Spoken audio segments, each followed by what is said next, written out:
10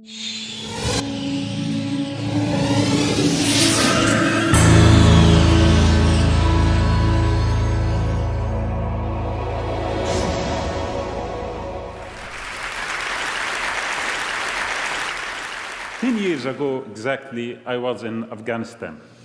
I was covering the war in Afghanistan, and I witnessed, as a reporter for Al Jazeera, the amount of suffering and destruction that emerged out of a war like that. Then, 2 years later, I covered another war, the war in Iraq. I was placed at the center of that war because I was covering the war from the northern part of Iraq. And the war ended with a regime change, like the one in Afghanistan. And that regime that we got rid of was actually dictatorship, authoritarian regime that for decades, created great sense of paralysis within the nation, within the people themselves. However, the change that came through foreign intervention created even worse circumstances for the people and deepened the sense of paralysis and inferiority in that part of the world. For decades, we have lived under authoritarian regimes in the Arab world, in the Middle East. These regimes created something within us during this period. I'm 43 years old right now. For the last 40 years, I have seen almost the same faces for kings and presidents ruling us. Old, aged, authoritarian, corrupt situation, regimes that we have seen around us. And for a moment, I was wondering, are we going to live in order to see real change happening on the ground? A change that does not come through foreign intervention, through misery of occupation, through, nations invading our land and deepening the sense of inferiority sometimes. The Iraqis, yes, they got rid of Saddam Hussein, but when they saw their land occupied by foreign forces, they felt very sad. They felt that their dignity has suffered, and this is why they revolted. This is why they did not accept. And actually, other regimes, they told their citizens, would you like to see the situation of Iraq? Would you like to see civil war, sectarian killing? Would you like to see destruction? Would you like to see foreign troops on your land? And the people thought for themselves, maybe we should live with this kind of authoritarian situation that we find ourselves in, instead of having the second scenario. That was one of the worst nightmares that we have seen. For 10 years, unfortunately, we have found ourselves reporting images of destruction, images of killing, of sectarian conflicts, images of violence emerging from a magnificent piece of land, a region that one day was the source of civilizations and art and culture for thousands of years. Now, I am here to tell you that the future that we were dreaming for has eventually arrived. A new generation, well-educated, connected, inspired by universal values and global understanding, has created a new reality for us. We have found a new way to express our feelings and to express our dreams. These young people who have restored self-confidence in our nations in that part of the world, who have given us new meaning for freedom and empowered us to go down to the streets. Nothing happened, no violence, nothing. Just step out of your house, raise your voice, and say, we would like to see the end of the regime. This is what happened in Tunisia. Over a few days, the Tunisian regime that invested billions of dollars in the security agencies, billions of dollars in trying to maintain, its presence, collapsed, disappeared because of the voices of the public. People who were inspired to go down to the streets and to raise their voices. They tried to kill. The intelligence agencies wanted to arrest people. They, found something called Facebook. They found something called, Twitter. They were surprised by all of these kind of issues. And they said, these kids are misled. Therefore, they asked their parents to go down to the streets to collect them, bring them back home. This is what they were telling. This is their propaganda. Bring these kids home because they are misled. But yes, these youth who have been inspired by universal values, who are idealistic enough to imagine magnificent future, and at the same time realistic enough to, balance this kind of imagination and the process leading to it, not using violence, not trying to create chaos. These young people, they did not go home. Parents actually went to the streets and they supported them. And this is how the revolution was born in Tunisia. We in Al Jazeera were banned from Tunisia for years. And the government did not allow any Al Jazeera reporter to be there. But we found that these people in the street, all of them are our reporters, feeding our newsroom with pictures, with videos, and with news. And suddenly, that newsroom in Doha became a center that receive all this kind of input from ordinary people, people who are connected and people who have ambition and who have liberated themselves from the feeling of inferiority. And then we took that decision. We are unrolling news. We are going to put the voice of these voiceless people. We are going to spread the message. Yes, some of these young people are connected to the internet, but the connectivity in the Arab world is very little, is very small, because of many problems that we are suffering from. But Al Jazeera took the voice from these people and we amplify it. We put it in every sitting room in the Arab world and internationally, globally, through our English channel. And then people started to feel that there is something new happening. And then Zain al-Abidin ibn Ali decided to leave. And then Egypt started. And Hosni Mubarak decided to leave. And now Libya, as you see it. And then you have Yemen, and you have many other countries trying to see and to rediscover that kind of feeling of how could we imagine a future which is magnificent and peaceful and tolerant. I want to tell you something, that internet and connectivity has created new mindset. But this mindset has continued to be faithful to the soil and to the land that it emerged from. And this was the major difference between many initiatives before to create change. Before we thought, and governments told us, and even sometimes it was true, that change was imposed on us. And people rejected that because they thought that it is alien to their culture.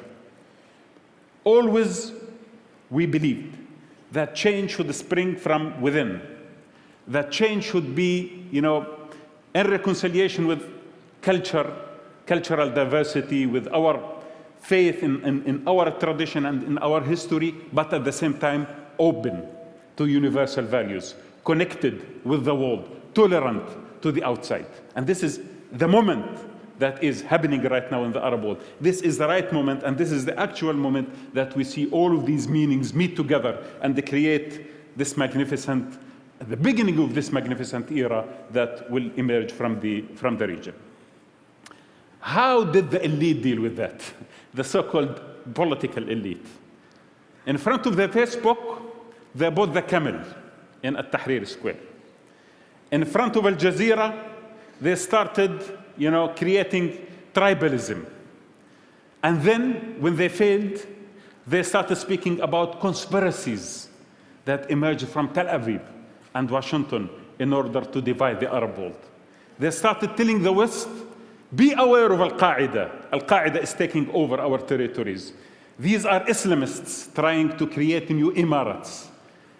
Be aware of these people who is coming to you in order to ruin your great civilization. Unfortunately, or fortunately, people right now cannot be deceived because this corrupt elite in that region has lost even the power of deception. They could not, and they cannot imagine how could they really deal with this reality. They have lost, they have been detached from their people, from the masses, and now we are seeing them collapsing one after the other. Al Jazeera is not a tool of revolution. We do not create revolutions. However, when something of that magnitude happens, we are at the center of the coverage. We were banned from Egypt, and our correspondents, some of them were arrested. But most of our camera people and our journalists, they went underground in Egypt voluntarily to report what happened in Tahrir Square. For 18 days, our cameras were broadcasting live the voices of the people on Tahrir Square. I remember one night when someone phoned me on my cell phone, ordinary person who I don't know, from Tahrir Square. He told me, "We appeal to you not to switch off the cameras. If you switch off the cameras tonight, there will be a genocide. You are protecting us by showing what is happening at Tahrir Square." I felt the responsibility to phone our correspondents there and to phone our newsroom and to tell them, make your best not to switch off the cameras at night, because the guys there really feel confident when someone is reporting their story, and they feel protected as well. So we have a chance to create a new future in that part of the world. We have a chance to go and to think of the future as something which is open to the world. Let us not repeat the mistake of Iran, of Mossadegh revolution. Let us free ourselves, especially in the West, from thinking about that part of the world based on oil interest or based on interest of illusion of stability and security. Security and the stability of authoritarian regimes cannot create but terrorism and violence and destruction. Let us accept the choice of the people. Let us not pick and choose who we would like to rule the future. The future should be ruled by people themselves, even sometimes there are voices that might now scare us.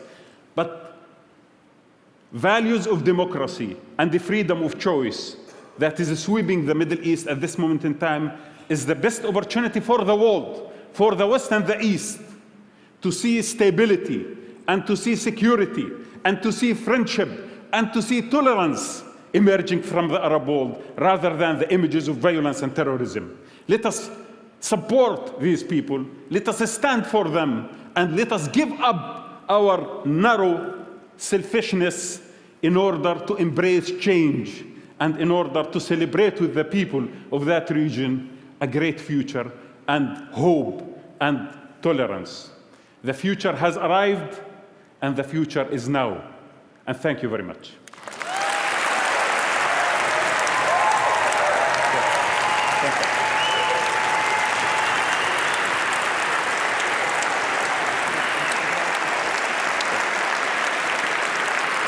Thank you very much.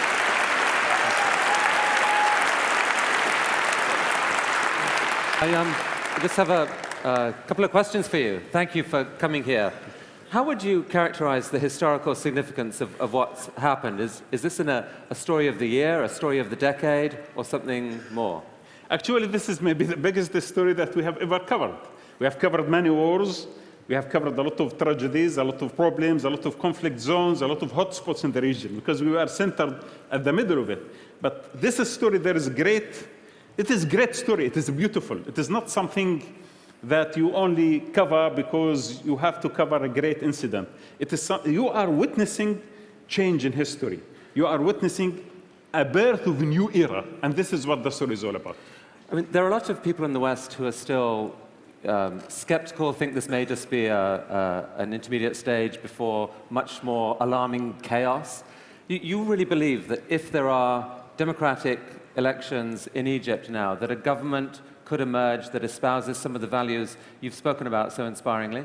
And people, actually after the collapse of the Hosni Mubarak regime, the youth who have organized themselves in certain groups and councils, They are guarding the transformation, and they are trying to put it on a track in order to satisfy, the values of democracy, but at the same time also to make it reasonable and to make it rational, not to go out of order. In my opinion, these people are much more wiser than not only the political elite, even the intellectual elite, even opposition leaders, including political parties. At this moment in time, the youth in the Arab world are much more wiser and capable of creating the change than the old, including the political and cultural and ideological old, regimes. So we are not... Great. We are not to get involved politically and interfere in that way. What should people here at TED, here in the West, do if they want to connect or make a difference and they believe in what's happening here?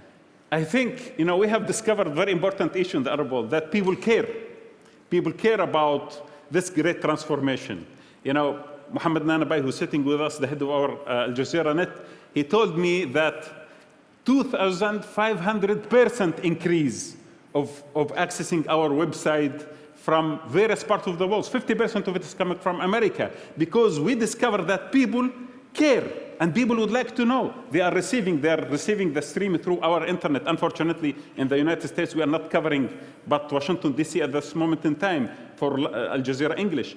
But I can tell you, this is the moment to celebrate through connecting ourselves with those people in the street and connecting and expressing our support to them and expressing this kind of feeling, universal feeling of supporting the weak and the oppressed to create much better future for all of us. Well, Wadah, a group of members of the TED community, TEDx Cairo, are meeting as we speak. They've had some speakers there. I believe they've heard your talk. Thank you for inspiring them and for inspiring all of us. Thank you so much.